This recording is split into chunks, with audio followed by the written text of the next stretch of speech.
a training organisation, one of our core values is around sustaining the learning.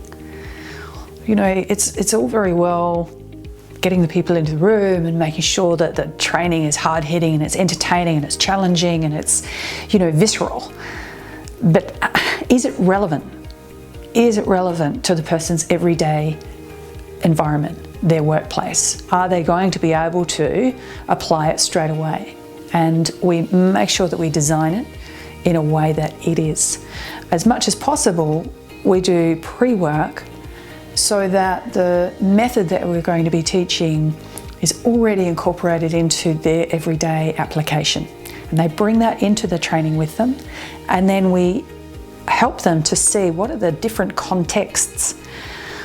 And for example, in our communication program, you know, when they have one-to-one communication, how can they use this? When they have small group meetings, how can they make their meetings way more effective by applying the communication methodology? When they've got to do larger forums and do public speaking, for example, or they're on the phone, how do they utilize it? How do they do video conferences better? So we always cross-apply into the kind of environments and the kind of context that they're going to be using the skills. And then afterwards, we have follow-up. So the types of things we do to help our participants sustain their learning are things like giving them training videos to keep tuning back into, templates that they can use and apply on a day-to-day basis. And we've got lots of people who write into us saying, you know, 9 years ago I did your program and I'm still using XYZ bit of the methodology, you know, which is hugely satisfying to us that we can see the longevity of the value of the tools that they're using and the methodology that they're using.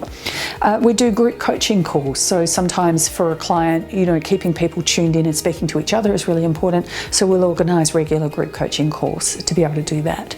There's regular pulse checks. You know, we'll send out pulse checks with little snippets of reminders of the learning or extending the learning as well. So there's a lot of different ways that we can engage, and you know, sometimes there's commitment engines we might use.